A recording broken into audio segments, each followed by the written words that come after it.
Muy bien, estamos ahora entonces con Javier Velázquez, que es congresista del APRA. Bueno, Javier, ¿cómo está? Buenas noches, ¿cómo le va?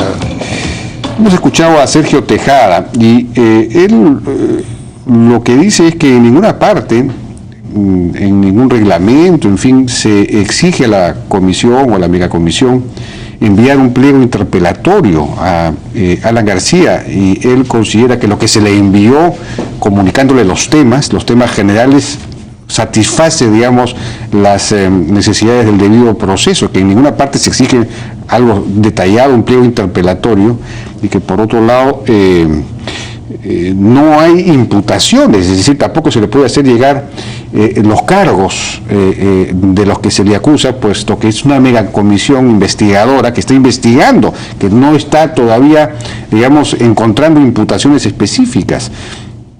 ¿Tiene sentido común lo que dice? No. En primer lugar, hasta ahora Tejada no ha leído la sentencia. La sentencia no dispone que obliga a la megacomisión a que le alcance a Alan García un pliego interrogatorio, un pliego de preguntas. No, de ninguna manera.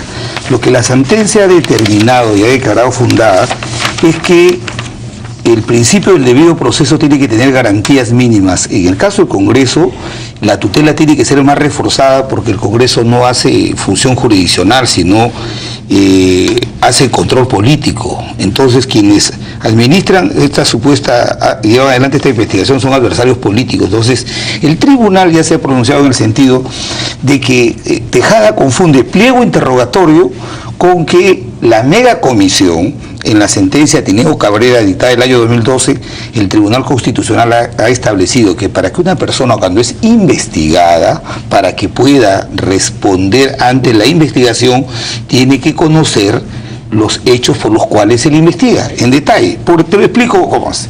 Por ejemplo, el expresidente le dice, vamos, lo cita, queremos que responda por agua para todos. Entonces, ¿cuál es la vinculación del programa Agua para Todos con el presidente Alan García? Entonces viene la pregunta y le preguntan del agua de Chumbivilcas, de una obra que le ha ejecutado un alcalde de un distrito. Entonces es evidente que al no tener los elementos de juicio para construir su defensa, no va a poder ejercer su derecho a la defensa.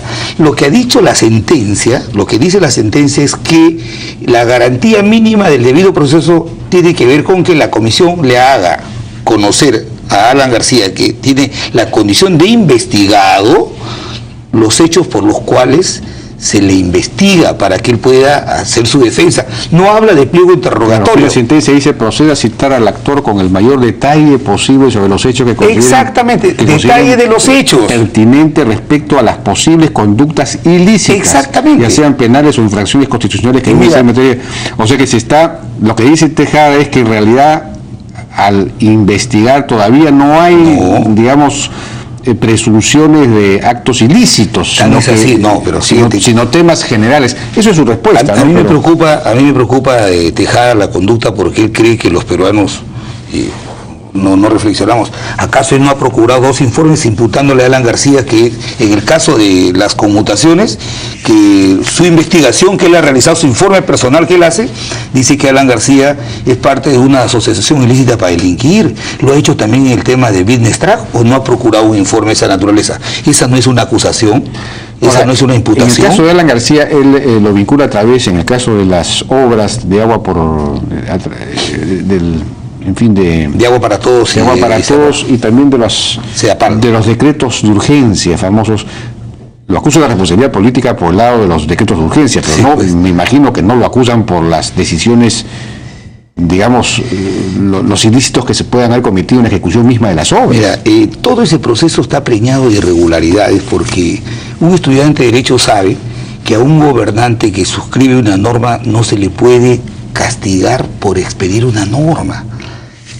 En el gobierno de Toledo, el presidente Toledo... Pero puede haber habido una infracción constitucional. Un decreto de urgencia, claro, que en realidad no responde a las características del decreto de urgencia, sino que va más allá digamos, legisla, claro, sobre cosas que no corresponden. Claro, pero el decreto de urgencia, de acuerdo al reglamento del Congreso, una vez que el presidente emite el decreto de urgencia, da cuenta al Congreso para que haga el control político. La Comisión de Constitución tiene que hacer control político de esa norma. Si esa norma el presidente se ha excedido en lo que establece la Constitución, en el sentido que se da un decreto de urgencia por una situación extraordinaria que tiene que ver con un hecho de naturaleza estrictamente económico-financiero.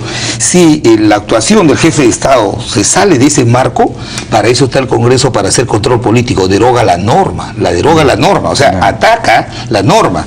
No hay precedente en la historia republicana del país que a un jefe de Estado, por promulgar una norma o por expedir un decreto de urgencia, tengan que imputarle que ha cometido responsabilidad política y por ende tiene que ser pasible una sanción por infracción a la Constitución, porque la norma por sí misma no comete un hecho delictivo. Que hayan personas que al momento de aplicar la norma la desvirtúen, la desnaturalicen, esas responsabilidades son personales. Alan García plantea este amparo no al comienzo, sino luego de que en su segunda presentación, por ejemplo, termina avalando en la comisión, en la megacomisión, a Facundo Chinguel, y de pronto se descubre autotraicionándose, ¿no? Y a partir de ahí es que decide plantear el amparo, cuando descubre que ha dicho cosas que quizás no debió decir, ¿no? Eso es un poco la sensación que se tiene. No, porque él lo ampara, él dice que Facundo Chinguel es un tipo de primera, ya no recuerdo cuáles fueron las palabras que usa, y resulta que Facundo Chinguel era cuando menos el jefe de una mafia, ¿no? Un testimonio en sí no puede ser el fundamento de una imputación. O sea, ¿por qué se plantea que se deje sin efecto la demanda de los hechos desde el 8 de marzo conforme lo ha establecido el juez, que ha declarado nulo todo lo actuado? Porque en la notificación que se le hace a Alan García para que responda el 3 de abril, o sea, casi un mes después, por el tema de las conmutaciones, no se garantiza el debido proceso, no se le hace llegar los hechos debidamente especificados sobre los cuales él tenía que responder. Tejada confunde el que se le diga sobre qué hechos se le va a investigar. Como no se preparó, habló de más. No, pero además lo siguiente, en el camino se le pidió a la comisión que permitiera que el abogado pudiera tener acceso a los actuados para poder, obviamente, preparar su defensa. ¿Qué le contestó Tejada? Le dijo, no, señor, nosotros no le podemos mostrar los actuados porque es una investigación reservada.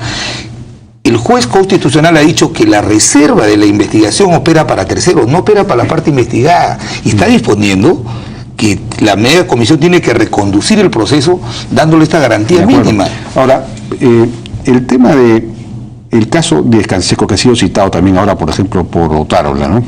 Y también fue señalado por Mulder en su momento, y ustedes mismos, cuando el juez dio una medida similar en favor de los derechos de Javier Díaz Canseco, amparándola contra una decisión de la Comisión de Ética. Ustedes se opusieron y señalaron que había una interferencia del Poder Judicial que no era aceptable. Yo no. El presidente Víctor Isla convocó a la Junta, yo era miembro de la Junta en ese momento como accesitario, y Omar Chejade, que es el oficialismo testigo, que yo planteé que la sentencia de Díaz Canseco se aceptara, que no se apelara en el extremo que anula la sanción, porque evidentemente se le había sancionado por un hecho que no había sido investigado, pero en el tema de que en la parte de fondo que el juez se pronunció en el sentido de que los hechos no estaban tipificados en el Código de Ética, ahí nosotros planteamos que se debería apelar. En el tema de Díaz Canseco, inclusive este juez falló en un tema de fondo. Aquí nomás lo que ha cuestionado el juez es la irregular conducta básicamente del presidente de la mega comisión al filtrar borradores de informes que son reservados, al imputar conductas delictivas sin haber escuchado a los acusados. Es elemental esto. Ahora, quiero decir lo siguiente. Yo lamento, y la declaración de Otárola y la del ministro de Justicia ratifican que el gobierno está detrás de esta investigación, por una sencilla razón. No es la primera vez que la justicia ordinaria corrige al Congreso de la República, y no es intromisión. Cuando el año 97-98 el Congreso destituyó irregularmente a 3 miembros del Tribunal Constitucional, ellos fueron enviados de un amparo y la Corte Interamericana le enmendó la plana al Congreso. Tuvimos que reponerlos a los 3 miembros del Tribunal Constitucional, la congresista Marta Chávez, el propio señor Humala se acaba de excluir de un proceso a través de un habeas corpus. O sea, estas investigaciones que son políticas, impulsadas por adversarios políticos, lo menos que se les exige es que respeten el debido proceso. Bien, Javier Velázquez, muchas gracias por su participación en La Hora N.